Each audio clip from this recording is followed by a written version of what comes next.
Hey guys, it's Andrew. And I figure with just a couple days left till we all have to come back to work, I want to just have a little fun. It's on my bucket list to just do a little comedy show, and I'm going to call it Frame Board. Yeah, there's no applause. It's seriously just my wife holding the phone, but here we go, guys. So, what music do optometrists listen to? iTunes. So, one of the questions I was always asked is, what do you want to be when you grow up? And, well, you're probably thinking right now what you wanted to be when you grow up. For me, it was kind of a fireman for a while. And being a fireman, there's a lot of things that are really cool and heroic about it. You know, you save the world, maybe that cat up in a tree, fun things like that. But I'm also like ladders, afraid of heights. Yeah, fires, maybe not such a good thing. And I mean, honestly, look at this. I mean, I'm sucking in my gut right now, but I really have a dad bod and it's not going to be the best for selling those calendars. So really, there's no way you guys are getting that new hook and ladder truck because of me. So firefighting is out. But what about a doctor? A lot of parents want their kids to become a doctor because, well, it's a noble profession. You can save people's lives. You can do a lot of things, but I get kind of squeamish. In fact, when people just talk about procedures as simple as, oh, they removed one of my nails. Like, I'm sorry, where's the garbage can? I got to hurl. I mean, I can't handle that stuff. So fortunately, with my job as an optician, I'm on the other side of that. I never have to look at the gross things. So it's kind of made for me. So what is the difference, though, between an ophthalmologist and an optometrist? An optometrist does the routine vision care, they check you, they do the eye exams, but an ophthalmologist, they're the specialists. They work with the diseases of the eye, they do surgery. But unfortunately, in my line of work, some of my patients don't need either of them. They need a psychiatrist because really, there's nothing I can do about it. I'm just so sorry. Well, no one grows up wanting to become an optician, do they? It's not one of those things on your list, you know, construction worker, fireman, nurse, optician. No, most people don't even really think of that as a job. And in Pennsylvania, you don't even have to go to school to become an optician. That's what's so crazy about it. One of the best ways to hire an optician in Pennsylvania, or any of the states that really don't have licensing requirements, is you just go through the drive-through at the fast food place like Wendy's or Burger King. You have a nice voice. Okay, you're hired. Guess what? If they say, would you like to supersize your value meal? My gosh, that person is golden. You know they're going to be selling that second pair of sunglasses before you know it. I mean, that is what's going to happen. In fact, we did actually do that at one of the former places I worked. She had a good voice and she recommended the add-on. We got double fries. The next thing you know, this person's running the store. I mean, that's just crazy stuff, but that can happen. What's even more crazy is you go to get your hair cut at a barber. You know, they had to do 1,250 hours just to get that license up on the wall. Yeah, 0 hours for me.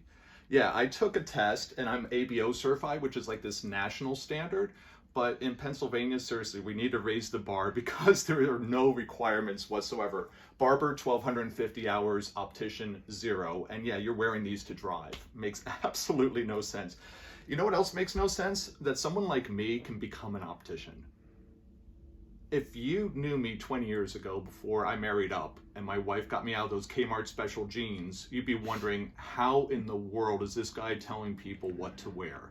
Seriously, the fashion thing, not a chance. I mean, this is pandemic hair, but it still looks kind of decent, right? Yeah, don't even look at my pictures before because you'll never come into my shop. You'll be like, why is this guy helping me with glasses?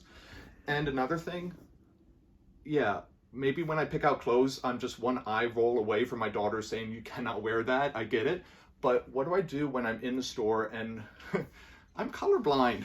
So being colorblind and you're helping people. There's two things about being colorblind and being an optician. First of all, when you're colorblind, no one cares about your cause. No one's running a 5K, a 10K for you, are they?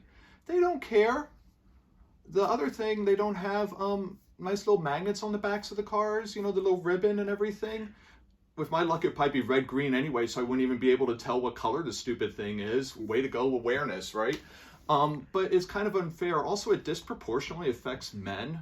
So that's just one more thing we don't have going for us, right? But the second thing about being colorblind and being in optical world are Luxottica frames. Luxottica frames They don't even tell you what the frickin' color is on the tag. It's like 7228. What color is this? How's it look on me? Oh yeah, 7228. That's great. You look good in that number. I mean, it's like, help me. Just put blue, put purple on it, put green. Just help me with the colors I can't see so I can be like, that green frame looks just gorgeous on you, smashing. Instead, it's like, yeah, nice. So, there are a lot of things that people do in my field that really make it work.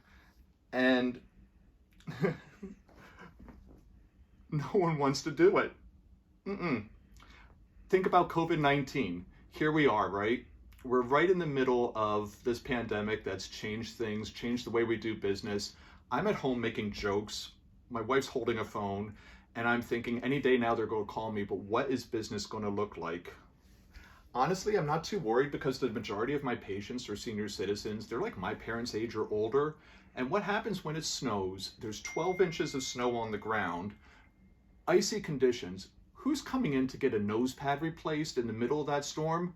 Yeah, it's not the young people. It's this like 90-year-old person who shouldn't be out on the road anyway. And I'm not ageist. It's just ridiculous that they would drive an hour to come and get their nose pads replaced in the middle of a storm. The other thing I really get a kick out too with my patients is when someone comes in, we do a lot of post-op cataract surgery work. So I work in the lab and I work up in the front as a dispenser. People come in and they had the one eye done. So what do? We pop out the lens, we put a new clear lens in so that they can function after the surgery. But the best part is when they come in after the second eye is done. So now they come in, first eye's done, clear lens, second eye. They hand me the glasses and they're like, yeah, can you replace that with a clear lens? And you just walk up to them and you almost feel like Jesus, like you want to spit a little bit in and like rub it. It's like, you're healed, everything's better.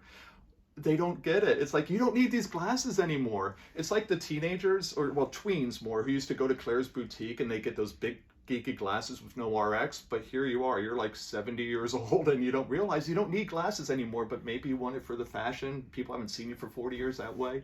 So it kind of makes me laugh. The other is when someone comes in and it takes them about 20 minutes to get to your desk. You've all seen this in your practice. They sit down, they're out of breath, they're tired. You're like, how did you even get here kind of question. But they hand you the RX and they say, doctor said I can see 20/20. I just need these for reading. Yeah, but should you be driving? I mean, who got you here? And, again, some of the things that we have to deal with day to day just kind of would scare the average person. What makes me sad though, and I want to lift your spirits up, but it is when someone sees like 20/80 or 2200, even with glasses. And it's kind of like me right now. I'm almost 45. I cannot run the same way I did when I was 19. Even with the best pair of new Nike shoes, New Balance, whatever you want to give me, I will not be able to run a 3-minute mile. I never could. Well, it's kind of the same way for you. If you have a really tough prescription, even with the best pair of glasses in the world, you're still not going to see the way you did when you're 19. It's just what happens in life. And that's always a hard thing, but it is something where, we kind of laugh at it afterwards because they're like, yeah, you're like 45-year-old, you can't run. Yeah, I get it. I went to the school with the goal of serving overseas. And I really wanted to make a difference in the life of other people. So I ended up in the Middle East and North Africa for about 2 years or so, and everyday life was an adventure there. New foods, new language, taking in the sights. I don't think I got enough falafel. I still can crave it every once in a while, just something that you want to do. I even met my wife there, and it's kind of funny how I had to go halfway around the world to meet a girl from New York. But hey, totally worth it. Cost me 30 camels. But I'm almost there, almost paid that off. The house, on the other hand, that could be another 30 years before we pay this thing off. One of our projects was an optical shop in Northeast Africa, and what was cool is we brought in doctors to perform cataract surgery, and then we had an optical shop there for follow-up as well. And it was one of those things where at the time, I didn't think this would be the career I'd choose, the path I would follow, but eventually that's how doors opened up and ended up doing something very similar here in Lancaster.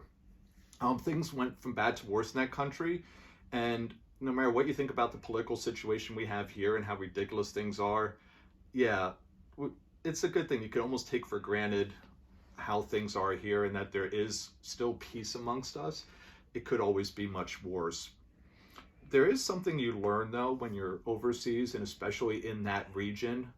It's the more you know, the less you know. The more you learn, the less you know. True story, if you spend a week in the Holy Land, you think you're going to be able to sit right down at that table, talk to Yasser Arafat, and you've negotiated peace in the Middle East, right? But after 6 months, you're like, not a chance. I'm just done. The same thing in optical land, believe it or not. When you first get there, you see some things, you're like, why can't we work out this? Why can't we work out that? But there's one thing every optician knows, especially ones like us who work for optoms and for ophthalmologists, is that no matter what happens, we will never be able to get the optometrists to write in plus cylinder and the ophthalmologist to write in minus. They have to just choose one, please, just choose one. Whoever can do this will get some kind of Nobel Prize, I'm sure of it, because it's been plaguing the industry for years. We actually spend time learning how to just convert one doctor's prescription over to read like the other doctors. That's like part of our training, and it's something you can I'm gonna get a Nobel Peace Prize. That's gonna be my goal. I'm not gonna just stop being a happy optician with, resting on my laurels for the last 16 years or whatever. I am going to actually make that my goal. I'm going to unite the ophthalmologists and the optometrists, and we're going to come up with a standard way to write prescriptions. If that doesn't work, maybe I could go like a Gordon Ramsay route. I mean, here's a guy who figured out how to make beef Wellington into this Michelin star thing. He's famous, everyone knows him, everybody wants to impersonate him, but he didn't just stop there, right? Now he has all these TV shows. So I'm going to start something, Hell's Optician, and it's going to be the best TV show. Everybody's going to watch. I'm going to have two sides of the optical department. We're going to divide it up, and we're going to have all sorts of challenges. Like, here's the most jacked up pair of glasses. Here you go, guys, fix it.